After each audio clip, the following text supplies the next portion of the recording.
Hi everyone, this is Callie. Thanks so much for being here today with me as I create 3 projects using the Pretty Pink Posh October 2022 release. There are so many great sets. We know that Pretty Pink Posh is well known for their layering stencils, and I'm going to be using 3 today. There are lots of products that I'm going to be using, and I'll share them all before we start creating. This first one here is the layered winter foliage. There are 3 layers to each. The second one is the layered snowflakes. And then the final one is the layered Christmas lights. Usually I create a card from start to finish, but in today's video, we're going to be stenciling all 3 of these together. Before we do that, there are a few more products to share. This is the Pine Wreath as well as a holiday sentiment set. And then we have this Merry and Bright die set and then some pine trees that I'm not going to be able to use today, but I do use the others. This is the winter mug and then this is the winter foliage. And I do want to mention that this is not the entire release. I just am showing you products that I intended to use for this video. And as I mentioned earlier, I did not get to use those pine tree dies. Okay, so now we're going to be stenciling. It's a lot of stenciling and I'll speed through a lot of it because it's a lot of the same repetitive moves. First up is the layered Christmas lights. This is the layered C, I believe, and it's just all the pine needles and branches. I'm using one color and I'm just adding a darker hand or applying a heavier hand at the end of the branches. And then I'll go in with a different color for the light strands on the layer B or the second layer. And then for the lights, I've selected 4 primary colors or 3 primary colors and a green. So I have red, blue, yellow, and green. And we're going to ink blend all the same colors at once and then move on to the second color. So I'm skipping 3 colors in between because there are 4 colors. And I want to make sure that all the light bulbs are evenly spaced out so that we have lots of interest in the color when we finish this panel. Because these light bulbs are closer together, I will be rinsing off my stencil between each color. So I'm using a 3rd green on this particular stenciled panel just to give the card a lot of different interest with all the different greens that are going on. And then finally, I finish with a yellow. And by the way, I'm using a waffle flower stencil mat. It holds my cardstock underneath really well and it doesn't move at all. So I'm able to lift off the different layers of stencils and apply a new one without that paper shifting, and there's no adhesive underneath. So our background is finished, but I want to add a bit more interest. So I'm going over all the light bulbs with some Glossy Accents. I have my Glossy Accents in this applicator tool that makes it super easy to apply. Gina K has some bottles like that too if you're interested in buying. But I like to put my adhesive and Glossy Accents in it, and it makes the application so detailed and so much easier to use. Okay, so that panel is done. I set that aside to dry and I'm going to be working on my second panel. This one is going to be using the layered snowflakes and I wanted a really dreamy light pastel background. So I'm using Distress Oxides in Saltwater Taffy, Speckled Egg, and Shaded Lilac. As you can see, it does not look perfect. I'm just adding some random splotches of color here and there. And to make it a little bit more interesting, I just sprayed a little bit of water on it. It's not necessary to do that. For these layered snowflakes, on 2 of the 3 layers, I'm going to be ink blending or daubing on some white pigment ink for 2 of the snowflake layers. This first one has the huge or bigger snowflakes, so I did turn it 180 degrees to stencil it a second time. And then I'm going to do the same thing with the second layer. And then for the final layer, for some additional interest, I'm going to be using some Pearl Stencil Paste from Lawn Fawn. I'm going to use a spatula to apply that stencil paste onto this 3rd layer of the snowflakes. And when I'm done applying this with this layer, I'm going to go ahead and add some more freehand as well. You'll see here in a little bit, the snowflake layer is a little bit more sparse and I wanted to add a few more snowflakes onto this panel. So I'm just using these 2 little snowflakes at the edge of my stencil here to apply some additional little snowflakes around the card to make it a little bit more full. And then when that's done, it'll need to dry as well. So I went ahead and set that aside as well. And I strategically planned these 2 cards before I started so that I knew which ones needed to dry and which ones didn't. Last but not least, we have the winter foliage layered stencils. I'm ink blending this bottom layer here with the brown. And I'm just using one brown and again applying a heavier hand where I want the color to be more saturated. And then I'll go in with the second layer and color all of the pine needles a dark green and then use a lighter green for the rest of the holly and little tiny leaves that I'm ink blending on this layer. I'm using Simon Says Stamp Positively Saturated inks today to ink blend all of my panels. And if you're interested in any of the colors that I use, be sure to check out my blog where I'll list everything in full detail. Now to finish this very top layer, I'm applying some purple for the berries and then some red for the holly berries. And then that finishes our background, but I wanted to create a little bit more color. So I'm using residual ink from my large blending brush and just ink blending all the way around. I didn't apply any additional color at all to my blending brush. Okay, so we have our 3 backgrounds done. We're gonna start creating the cards now. This is the Pine Wreath stamp set that I showed you earlier. I'm gonna stamp it with Versamark ink over some Hammermill cardstock, and then I'm gonna use some Distress embossing powder. The color I'm using today is Rustic Wilderness. It's a dark green, and so I'm going to go ahead and pour that over my stamped image, and then I'm going to shimmy the powder around.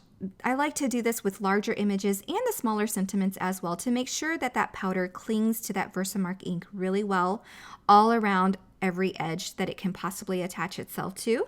And then I'll heat set this panel, and then to give this a bit more color, which you do not have to do, I played with whether or not I should or should not, and in the end I decided it needed a little bit more green, so I'm using the field ink to go ahead and apply some additional color. And again, I'm kind of making it a little bit splotchy, going a little bit heavier handed towards the bottom of each of the pine branches, so I hope that that translates. And then I did stamp a little bow for my wreath, and I'm just going to color that with some Copic markers. Again, if you're interested in the color combinations that I use, be sure to check out my blog. But what I'm using here is R32, R35, R37, and R39. Just some very quick coloring. And then we'll go ahead and die cut these 2 pieces, and then we can go ahead and assemble our very first card. So when I'm done with my pine wreath, I decided to pair it with the layered winter foliage background that I created. I went ahead and trimmed off a 1/4 inch off all of the sides, and now I'm attaching my wreath with some foam 3D squares. I'll go ahead and attach my bow as well to the bottom of my wreath with a little 3D foam square that's in a different size that's smaller.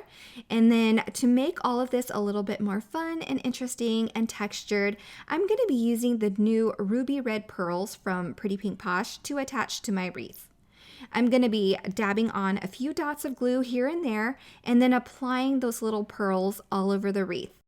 There was no rhyme and reason for where I placed these pearls. I just wanted to make sure that they're nice and evenly spaced out, and I just started in one area and just worked all the way around. Now to finish this card, I'm going to stamp that word joy. I've embossed it in gold. Went ahead and did that off camera to speed this video process up. Then I'll go ahead and attach that to the center of my wreath using another 3D foam square. Okay, so I set that aside, and moving on to a second card, I'm going to be pairing that layered snowflakes background with this winter mug and the winter foliage dies.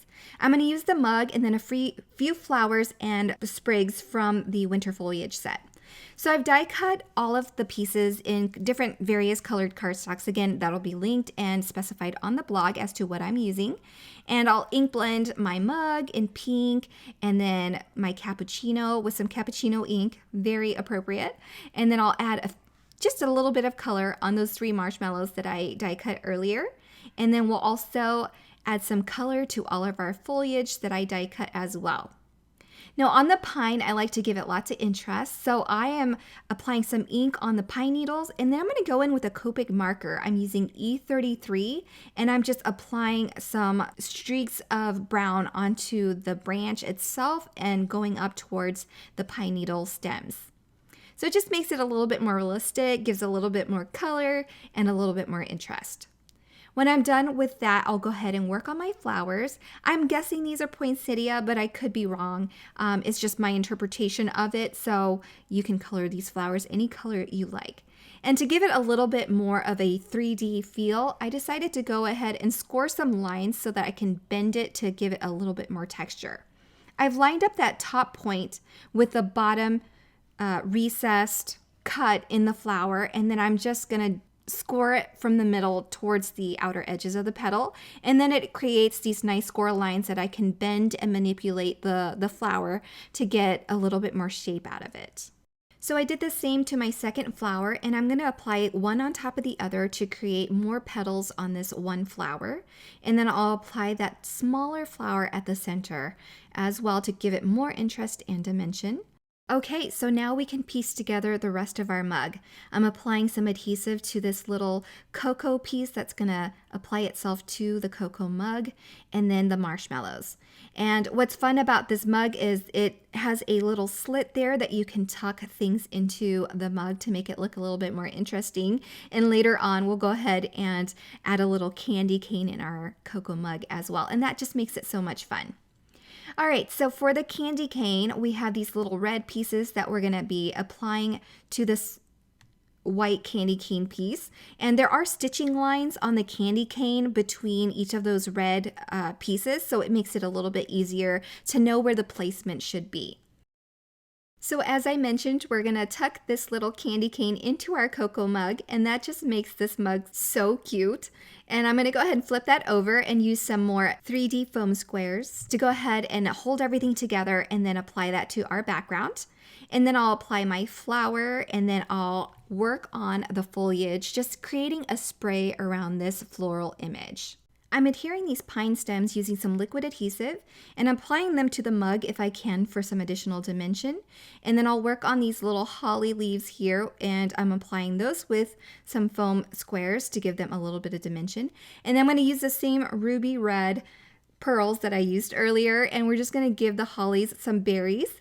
And then for the poinsettia center, because I'm using this flower die as a poinsettia, I'm going to apply some green and yellow pearls on the center of the poinsettia. And then to finish with a sentiment, I'm using a stamped or embossed sentiment from the holiday sentiment set. I've gone ahead and again embossed that off camera to speed things up a little bit. And then I'm going to use my tea ruler and apply that with some liquid adhesive at the top of the mug. Now moving on to the very last card, we have this beautiful Christmas lights layered background that we stenciled earlier. And I went ahead and die cut the Merry and Bright script in some gold cardstock as well as some white for layering. Again, I've trimmed down my panel 1/4 inch off all the sides, and now I'm going to stack all these sentiment pieces to get some height out of them and to create more dimension for my card. I've layered the gold layer with 2 additional white layers to add some dimension. And then when I'm done with all of that, I'll just apply that directly over our ink blended panel. All right, so now we have 3 card panels made. All I am doing to finish is just applying it over some white card bases, and all 3 of my cards are done. I hope you enjoyed these projects. Be sure to check out the full Pretty Pink Posh release. It's available now, and be sure to check out my blog again for more details. Everything will be linked for your convenience. If you enjoyed this video, be sure to give it a thumbs up. Nothing shows more support than some positive engagement, and subscribe if you're not already a subscriber.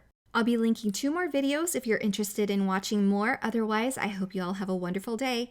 Bye, everyone.